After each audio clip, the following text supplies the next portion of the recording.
कितीही प्रयत्न केला, सूर्याला तळहाताने झाकण्याचा कितीही प्रयत्न केला तरी सूर्य मात्र प्रकाश देणे थांबत नाही आणि प्रत्येक महिलेला किंवा प्रत्येक स्त्रीला यशस्वी होण्यासाठी कोणी रोखू शकत नाही, कोणी रोखू शकत नाही।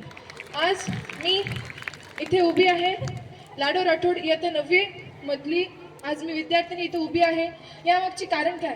आज मी इथे शिकत आहे, आज माझे वडील, माझी आई, माझे जे काही मला इथं शाळेला शिकवत आहेत, शाळेला पाठवत आहेत शिकण्यासाठी, ह्या मागचे सर्वात मोठे कारण म्हणजे सावित्रीबाई फुले। सावित्रीबाई फुले कोण होत्या?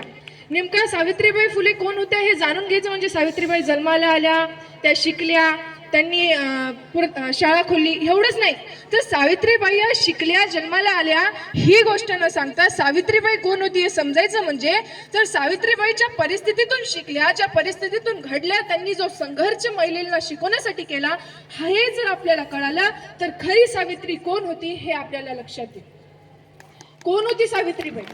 अरे ज्या काळात महिलांचा, स्त्रींचा, मुलींचा जन्म पाप मानला जायचा, ज्या काळात महिलांना शिकवल्या नाही जायचं, ज्या काळात एक मुलगी जन्माला आली तर तिचं 9-10 वर्षाच्या तिच्या वयामध्ये तिच्याहून मोठ्या 25 वर्षाच्या पुरुषाशी तिचं लग्न लावून द्यायचे, यामागची कारण काय? अरे त्या काळात महिलांना अबला समजलं जायचं, पण यामागचे कारण असं आहे कारण तिथल्या कन्मट लोकांना माहित होतं की ही स्त्री, अबला स्त्री जर आज सबला झाली तर इथलच्या कर्मट लोकांचा तबला वाजवल्याशिवाय राहणार नाही आणि यामुळे महिलांना शिक्षणापासून वंचित ठेवला गेला। का महिलांना शिक्षणापासून वंचित ठेवला गेला का? आणि ह्यासाठी अशा अंधारामधून एक वाघीण निघाली आणि या वाघिणीचं नाव होतं सावित्रीबाई फुले।